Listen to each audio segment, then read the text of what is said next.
बच्चों, हमने इससे पहले बुनियादी हुकूक व फ़राइज़ का सबक पढ़ा था। कौन कौन से हमारे बुनियादी हुकूक हैं? हाँ बोले आमिना। Very good. जीने का हक, तालीम हासिल करने का हक, गुड। मजहबी आज़ादी, पेशा इख्तियार करने का हक, इस्तेसाल की मुखालिफत का हक, यानी मुल्क के किसी भी कोने में सफ़र करना, रिहाइश पजीर इख्तियार करना, पेशा इख्तियार करने का ये हक, तमाम हुकूक हमें किसने दिए? हमारे दस्तूर ने दिए। तो बच्चों, आज हम जो सबक पढ़ रहे हैं उसका उन्वान है रहनुमा उसूल और बुनियादी फ़राइज़। जहाँ दस्तूर ने हमें हुकूक दिए हैं वहाँ पर फ़राइज़ भी हैं, है ना। जब हम हुकूक का इस्तेमाल करेंगे तो हमारी ज़िम्मेदारी है हमारे हिस्से में जो भी फ़राइज़ है उसको क्या करें? अदा करें। तो देखें, इस सबक में हम आगे बढ़ते हैं। आप तस्वीर देख रहे हैं। ये तस्वीर क्या बयान कर रही है? तस्वीर क्या दिखाई दे रहा है इस तस्वीर में? हाँ बोलिए। एक औरत क्या कर रही है? कचरा फेंक रही। कौन सी जगह पर ये फेंक रही है? अवामी जगह पर। क्या ये सही है? नहीं। इस तरह से अवामी जगह पे कचरा फेंका जाना चाहिए? नहीं। कहाँ डालेंगे कचरा हम? कूड़ेदान का हमें क्या करना है? इस्तेमाल करना है। हमारा इस्लाम ये कहता है कि सफाई निस्फ ईमान है और हमें इस पर अमल करना चाहिए। शुरुआत हम किससे करेंगे? खुद से। आ रही बात समझ में? देखें यहाँ पर, तो ये औरत देखें कचरा फेंक रही है, चारों तरफ गंदगी फैली हुई है और उसमें जानवर भी क्या कर रहे हैं? वहाँ पर दिखाई दे रहा है जानवर, वो भी गंदगी में मौजूद है। तो हमें इस तरह से नहीं करना है, बल्कि जो जगह बनाई गई है वहाँ पर हमें कचरा फेंकना है। तो देखें, आगे बढ़ते हम। ये हमारा क्या होगा? फ़र्ज़ होगा कि सफाई का ख्याल रखें, अवामी जगह पर कचरा ना फेंकें। आगे बढ़ते हैं बच्चों। अब देखें क्या दिखाई दे रहा है तस्वीर में? एक बच्चा क्या लगा रहा है? खड़े रह के बोले। एक बच्चा पौधा लगा। हाँ बोलो आमिना। पेड़ लगा रहा है। एक लड़का पौधा लगा पौधा लगा रहा है। क्या ज़रूरत है? इसकी ज़रूरत है पौधा लगाने की? क्या ज़रूरत है बताएं? ऑक्सीजन। क्या मिलेगी? ऑक्सीजन। पौधे से हमें क्या मिलती है? ऑक्सीजन मिलती है। अब हम देख रहे हैं कि ना सिर्फ हमारे मुल्क बल्कि बैनुल अक़वामी सतह पर भी माहौलियात का बहुत बड़ा मसला है, ग्लोबल वार्मिंग का मसला है। मौसम बड़ी तेज़ी के साथ तब्दील हो रहे हैं, बिन मौसम बरसात आ रही है, तूफ़ान और कई कुदरती आफात का हमें सामना करना पड़ रहा है। किस वजह से? ग्लोबल वार्मिंग की वजह से। तो आज हमारी ज़िम्मेदारी क्या है? क्या करना है हमें? पौधे लगाना है। क्यों लगाना है पौधे? क्या होगा इससे? फ़ायदा क्या होगा? ऑक्सीजन मिलेगा। क्यों? ऑक्सीजन की क्या ज़रूरत है? हम सांस लेने के लिए कौन सी गैस का इस्तेमाल करते हैं? ऑक्सीजन। लेकिन हम माहौलियात में देख रहे हैं एक गैस बहुत ज़्यादा हो गई है। कौन सी? Carbon dioxide. कार्बन डाइऑक्साइड को ख़त्म करने के लिए किसकी ज़रूरत है? यानी ख़त्म तो नहीं होगी, क्योंकि हर चीज़ जो है क्या किस में तब्दील होती है? कार्बन में, आखिर में जलने के बाद। लेकिन ऑक्सीजन के ज़रिए हम क्या कर सकते हैं? उसकी मिकदार को थोड़ा कम कर सकते हैं, क्योंकि पौधे क्या करते हैं? कौन सी गैस लेते हैं? ऑक्सीजन लेते हैं। Carbon dioxide. Very good. कौन सी गैस लेते हैं? Carbon dioxide. और बदले में क्या देते हैं हमें? ऑक्सीजन देते हैं। तो हमें माहौलियात का ख्याल रखना बहुत ज़्यादा ज़रूरी है। तो हम क्या करेंगे? सब पौधे लगाएंगे। इज्तिमाई तौर पे या इनफरादी तौर पे हम क्या लगाएंगे? पौधे लगाएंगे, ताकि माहौल क्या हो? साफ़ हो, हवा साफ़ हमें मैसर हो, साफ़ हवा में हम सांस ले सकें। चूँकि हम मेट्रो सिटी में रहते हैं ना, बड़े बड़े शहरों में आप देखेंगे आलूदगी बहुत ज़्यादा हो रही है। इसके लिए हम क्या करेंगे? शुरुआत कहाँ से करेंगे? खुद से करेंगे। देखें, आगे बढ़ते हैं बच्चों। क्या दिखाई दे रहा है इस तस्वीर में आपको? क्या कर रहा है? क्या दिखाई दे रहा है? क्या इस तरीका सही है? नहीं। खाना चाहिए पान? नहीं। ये सेहत के लिए क्या है? फ़ायदेमंद है। और क्या क्या चीज़ें लोग खाते हैं? बैठ के नहीं, खड़े रह के। हाँ, खड़े रह के बोलो शेरबान। क्या पीते हैं? सिगरेट और तंबाकू खाते हैं। हाँ, शराब नोशी भी करते हैं। तो ये सब चीज़ों से क्या होगा? हाँ, क्या होता है? नुकसान। किसका नुकसान होगा? हमारी सेहत ख़राब होगी। सेहत तो ख़राब होगी, लेकिन साथ में हम देख रहे हैं माहौल भी ख़राब किया जा रहा है। आप देखेंगे जगह जगह पर लिखा जाता है यहाँ थूकना मना है, तो क्या लोग अमल करते हैं पढ़े लिखे लोग? और जो नहीं पढ़े हैं वो भी वही करते हैं, और जो पढ़े लिखे वो क्या करते हैं? वहीं पर क्या करेंगे? क्या करेंगे? थूकेंगे, है ना? तो इस तरह से हमें करना चाहिए क्या? आपको स्कूल में तमाम चीज़ें सिखाई जा रही हैं अच्छे अखलाक, सफाई के मुतालिक, तो हमें रोज़मर्रा ज़िंदगी में इसका इतलाक़ करना ज़रूरी है। अगर कोई करता है तो आप क्या कर सकते हैं? रोक सकते हैं ना? क्या बोलेंगे उनको? यहाँ मत थूको। यहाँ मत थूको। और ये भी बोलेंगे कि भाई ये सब चीज़ों का इस्तेमाल ना करें। क्यों नहीं करें? इससे सेहत को क्या पहुँचेगा हमारा? बहुत अच्छे, शाबाश बच्चों, क्या पहुँचेगा? नुकसान पहुँचे। चलें आगे बढ़ते हैं। देखिए यहाँ पर क्लीन अप लिखा है और वहाँ पर क्या किया जा रहा है? वहाँ पर थूका जा रहा है। अब देखें एक तस्वीर दिखाई दे रही है। ये ऊपर की तस्वीर में क्या दिखाई दे रहा है? ये क्या दिखाई दे रहा है तस्वीर में? हाँ बोलें, एक बच्चा खड़े रह के बोले कोई। हाँ बोलिए। ये बच्चा क्या कर रहा है? दीवार पर कुछ लिख रहा है। कौन सी दीवार है? क्या है ये? गवर्नमेंट की दीवार है? पुराने ज़माने की। Very good. क्या कहा आपने? तारीखी इमारत है। क्या है ये? तारीखी इमारत। तो जो भी हमारी तारीखी इमारत है, कौन कौन सी तारीखी इमारत के बारे में आप लोग जानते हैं?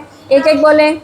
ताजमहल, लाल किला, बीबी का मकबरा, कुतुब मीनार, चार मीनार, ऐसी कई तारीखी इमारतें हमारे भारत में हैं। इन तारीखी इमारतों को क्या करना है? हमें एहतियात से संभालना है। तो जिम्मेदारी सिर्फ हुकूमत की नहीं, हमारी भी। अगर हम उन्हें देखने गए, तारीखी इमारत देखने जाते हैं ना, हाँ आपको पता है ताजमहल दुनिया के अजूबात में शामिल है, तो लोग, दुनिया के लोग उसे देखने आते हैं। और अगर हम उसे देखने गए तो क्या करेंगे? ताजमहल पे जाके अपना नाम लिखेंगे इस तरह से? नहीं लिखेंगे। क्यों नहीं लिखेंगे?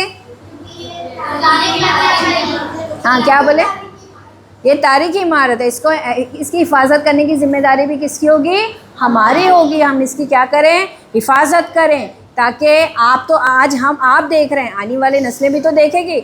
और इतनी खूबसूरत इमारत है, इसको देख के हम कौन सा जज्बा पैदा होगा फ़ख्र का, कि हमारे जो आबा अजदाद थे, या हमारे जो उस वक्त के पुराने राजा थे, बादशाह थे, उन्होंने ऐसी बड़ी बड़ी इमारतें बनाई कि न सिर्फ हिंदुस्तान बल्कि दुनिया से लोग भी इसे देखने के लिए आते हैं। तो देख रहे हैं यहाँ पर ये बच्चा जो है इस इमारत पे लिख रहा है, सही कर रहा है ये बच्चा लिखकर? गलत। हमें ऐसा नहीं। अगर आपने देखा किसी बच्चे को इस तरह लिखते हुए, तो आपका क्या रद्द अमल रहेगा? खड़े रह के बोलें। उसे क्या बोलेंगे? लिख, मैं भी लिखता हूँ। क्या बोलेंगे? मना करेंगे। क्या करेंगे? उसको मना करेंगे, ये गलत है, इस तरह से आपको नहीं लिखना चाहिए। अब देखें यहाँ पर यादगारों पे नाम कुरदने वाला लड़का, ये यादगार जो है इमारतें, उसके ऊपर क्या कर रहा है? लिखने का काम कर रहा है। अब दूसरी तस्वीर में देखें बच्चों, दूसरी तस्वीर में क्या दिखाई दे रहा है आपको?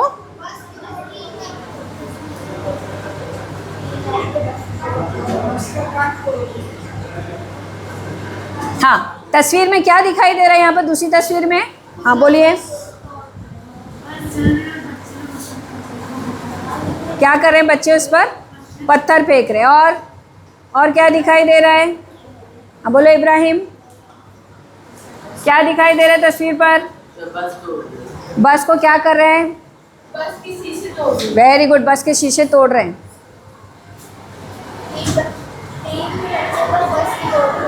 तो देखें, अब ये बस है, जो ज़राए हम लोग नकल ट्रांसपोर्टेशन, ये किसके लिए? पब्लिक के लिए।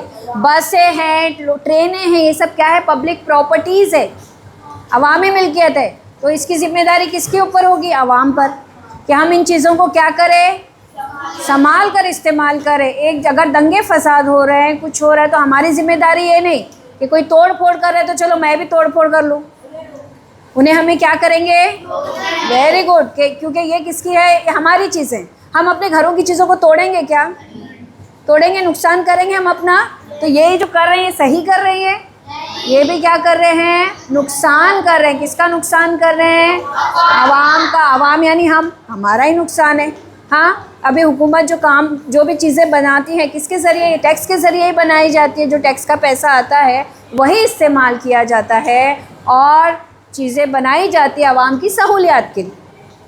तो हमारी जिम्मेदारी क्या है, इन चीज़ों का एहतियात से इस्तेमाल करें। ठीक है बच्चों, तो देखें इस तरह से अगर कोई कर रहा है तो हम क्या करेंगे, उन्हें रोकेंगे। ये गलत काम है, ये हमारे मुल्क के हक़ में नहीं है। इस तरह की कार्रवाइयों से हमें क्या करना है, दूर रहना है।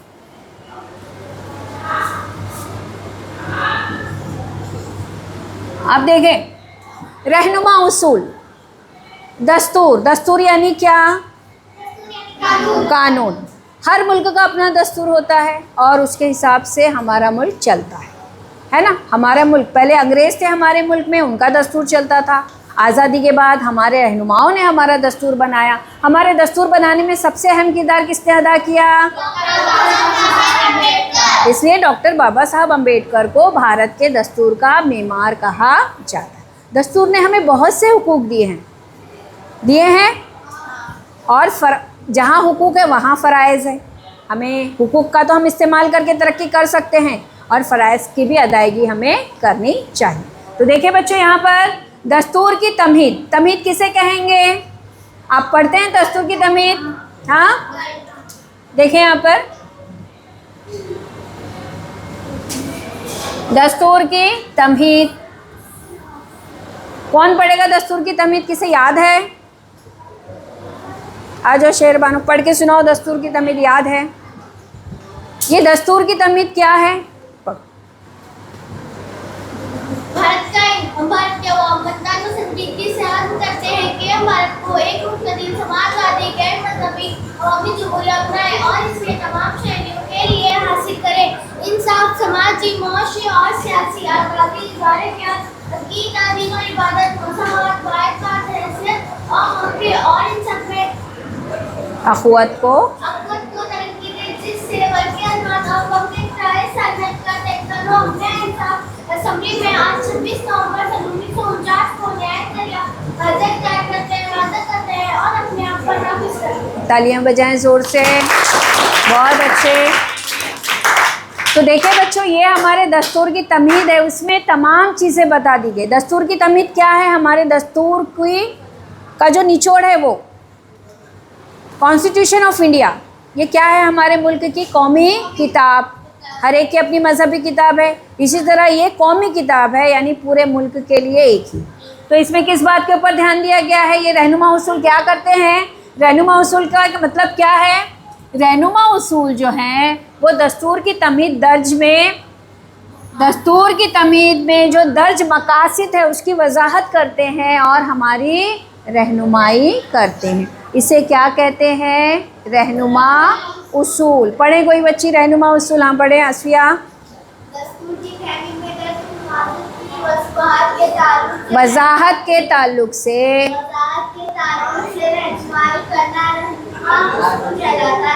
Very good. अब देखें ये क्या कहलाते हैं, रहनुमा उसूल कहलाते हैं। अब आप बताएं रहनुमा उसूल को दस्तूर में क्यों शामिल किया गया है, क्या वजह होगी कि ये ज़रूरत महसूस हुई कि साथ में रहनुमा उसूल भी शामिल किए जाएं। देखें सबसे पहले अब हम अपने मुल्क को देखें तो आप देखेंगे हमारे मुल्क में अलग अलग मज़हब के लोग हैं। और क्या क्या आपको फ़र्क नज़र आता है, सिर्फ मज़हब में फ़र्क है, खड़े रह के बोलें, खड़े रह के बोले बेटा, हाँ कौन सा, ज़बानों में फ़र्क है, खाना पीने में भी फ़र्क है, पहनावे में फ़र्क है, हाँ रस्म व रिवाज में फ़र्क है, हर तरह का फ़र्क है। लेकिन उसके बावजूद भी हम सब मिलकर रहते हैं। लेकिन कभी कभी नाइत्तेफाकी हो जाती है, कभी कोई बात ऐसी आती है कि लोग जो है बहुत ज़्यादा गुस्सा हो जाते हैं और ऐसे काम करते हैं जो उन्हें नहीं करना। तो यहाँ पर हम देखेंगे अमन और अमान कहाँ कायम करने के लिए, अवाम में अमन अमान के साथ रहने, नज़्म व ज़ब्त, सरकारी कामकाज की सहूलत, गरीबी और पसमानदगी को दूर करना, कौम की तामीर नूर, अवामी फ़लाह की तदाबीर। आ रही बात समझ में, तमाम चीज़ें ज़रूरी हैं। यहाँ पर पहले क्या बताया गया है, अमन अमान रहना ज़रूरी है, नज़्म व ज़ब्त, नज़्म व ज़ब्त यानी डिसिप्लिन अंग्रेज़ी में जिसे कहते हैं, उर्दू में इसे नज़्म व ज़ब्त कहते हैं। हमें नज़्म ज़ब्त के तहत रहना। जैसे अभी देखें अगर आपकी क्लास में टीचर नहीं है तो आप शोर करेंगे, जगह से उठेंगे, शरारत करेंगे, तो ये क्या सही है? अगर टीचर नहीं है तो आपकी जिम्मेदारी क्या है? खामोशी के साथ बैठे, अपना काम करें, चिल्लाएं नहीं। इसी तरह ये हम स्कूल में सीखते हैं, घर में भी ऐसी, अगर वालिदैन नहीं है तो क्या करेंगे? खूब शरारत करेंगे, बोले चलो अम्मी अब्बा नहीं है, अब हम क्या करते हैं, अपनी मर्ज़ी से जो चाहे करेंगे। तो इस तरह से होना चाहिए क्या? नहीं। तो नज़्म ज़ब्त होना बहुत ज़रूरी है, ना सिर्फ ज़ाती सतह पर बल्कि इनफरादी इज्तिमाई सतह पर भी नज़्म ज़ब्त का होना बहुत ज़रूरी। सरकारी कामकाज में सहूलत, गरीबी पसमानदगी को दूर करना, ये भी है इसमें, और कौम की तामीर नू और फलाह के लिए तदाबीर अख्तियार करना, ये रहनुमा उसूल के दस्तूर में शामिल होने की वजह है। अब देखें यहाँ पर चंद अहम रहनुमा उसूल। पहला देखें बच्चों क्या है? चंद अहम रहनुमा उसूल में पहला देखते हैं हम,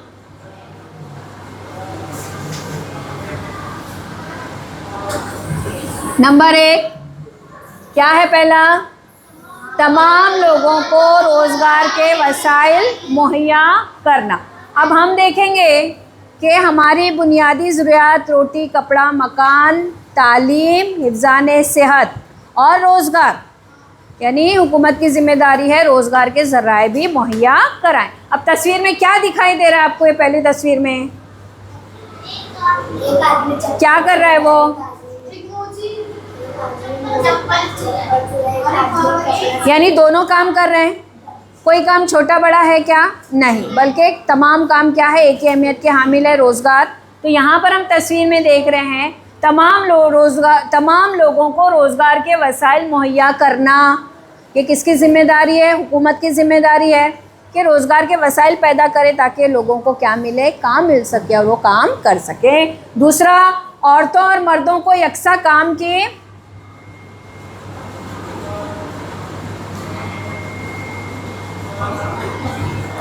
औरतों और मर्दों को यकसा काम के लिए यकसा तनख्वाह देना। अब हमारे दस्तूर ने मसावात दिया है, मसावात का हक दिया है ना हमें, यानी हुकूमत जिन्स, ज़ात, मज़हब की बुनियाद पर किसी में तफर्रुका नहीं कर सकती। हुकूमत की नज़र में तमाम लोग बराबर हैं। तो हम देखेंगे कि एक काम मर्द भी कर रहा है, औरत भी, तो दोनों के काम दोनों को तनख्वाहें क्या होनी चाहिए? बराबर। इसमें कोई तफर्रुका कोई भी तफर्रुका नहीं करना चाहिए, दोनों को तनख्वाहें क्या करना चाहिए? बराबर। आपने देखा है आपके आसपास में अगर कोई काम करने वाले आते हैं तो कभी आपने देखा है कि मर्द को ज़्यादा तनख्वाह दी जा रही है, औरत को कम तनख्वाह दी जा रही है? ऐसा है? नहीं। लेकिन कहीं कहीं पर ऐसा है, जो मजदूरी करते हैं मर्दों को थोड़ा ज़्यादा देते हैं पैसे, औरतों को कम, बोले वो ज़्यादा मेहनत करते हैं, जबकि ऐसा नहीं होना चाहिए। अब हम लोग भी नौकरी कर रहे हैं ना यहाँ पर, तो हमारी तनख्वाह और साथ में जो जेंट्स हजरात हैं उनकी तनख्वाहें क्या है? एक जैसी है, कोई फ़र्क नहीं है। आ रही बात समझ में? तो जब दस्तूर ने ये चीज़ दी है तो हमें क्या करना है? उस पर अमल करना चाहिए।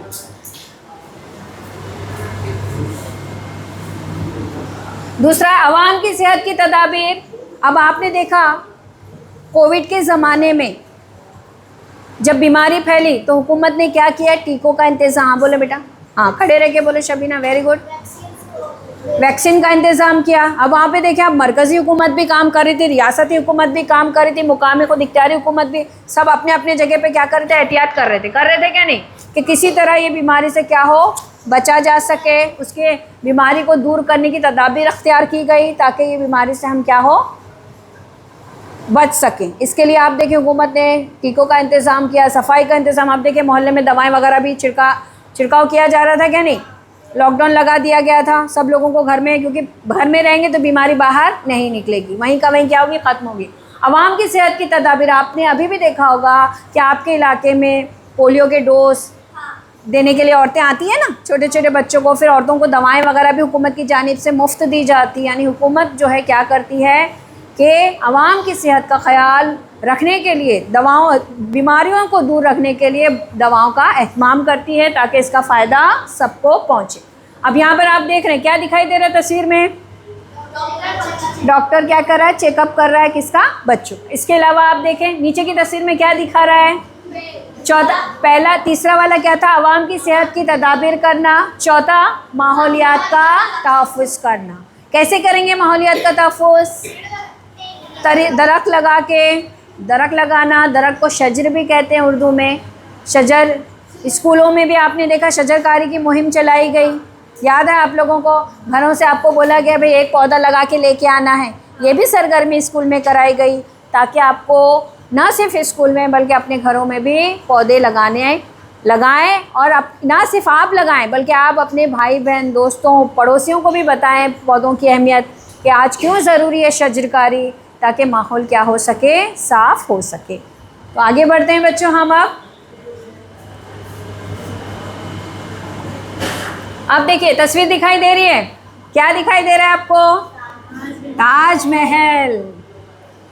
हाँ, खूबसूरत इमारत। कौन से पत्थर से बनी है ये? संगे मरमर की। बहुत खूबसूरत इमारत है। ज़िंदगी में अगर मौका मिले तो ज़रूर जाइए, दुनिया के लोग इसे देखने आ रहे हैं और ये चीज़ हमारे मुल्क में है, तो कभी भी मौका मिले तो ज़रूर जाए। देखिए तस्वीर में क्या दिखाई दे रहा है, ये क्या है? ताजमहल है और ये एक तारीखी इमारत है, इसकी हिफाजत करना बहुत ज़रूरी है। अब आप देखिए ताजमहल का रंग जो है क्या था? सफ़ेद, लेकिन अब आहिस्ता आहिस्ता क्या हो रहा है? पीला। क्यों हो रहा है? रंग क्यों बदल रहा है? क्योंकि आसपास जो भट्टियाँ हैं या जो भी कारखाने हैं उसके धुएं से इसको नुकसान पहुंच रहा है। तो हुकूमत क्या कर रही है? उन जो भी वहाँ पर कारखाने उसको वहाँ से हटाया जा रहा है ताकि इमारत को बचाया जा सके, इस इमारत का ख्याल रखा जा सके। आज तो हम इसको देख रहे हैं लेकिन आने वाली नस्लें भी जो है इसको देख सके, तो इसकी हिफाजत की ज़िम्मेदारी किसकी होगी? हमारी होगी। इसकी हिफाजत की ज़िम्मेदारी, आप देखें सफाई का भी काम हो रहा है, कुछ ना कुछ काम होता ही रहता है ताजमहल। इसके अलावा कमज़ोर तबकात को खुसूसी तवज्जो देना। वो तबकात जो मुआशी तौर पे कमज़ोर है तो हुकूमत क्या करती है? उनके लिए अलग से जो है रोज़गार के ज़राए मुहैया कराती है ताकि वो लोग भी जो है क्या कर सके, आगे बढ़ सके और काम करके जो है अपने रोज़गार हासिल कर सके, मुआशी तौर पे मजबूत हो सके। ठीक है बच्चों, तो हम आइंदा पीरियड में आगे सबक को कंटिन्यू करें।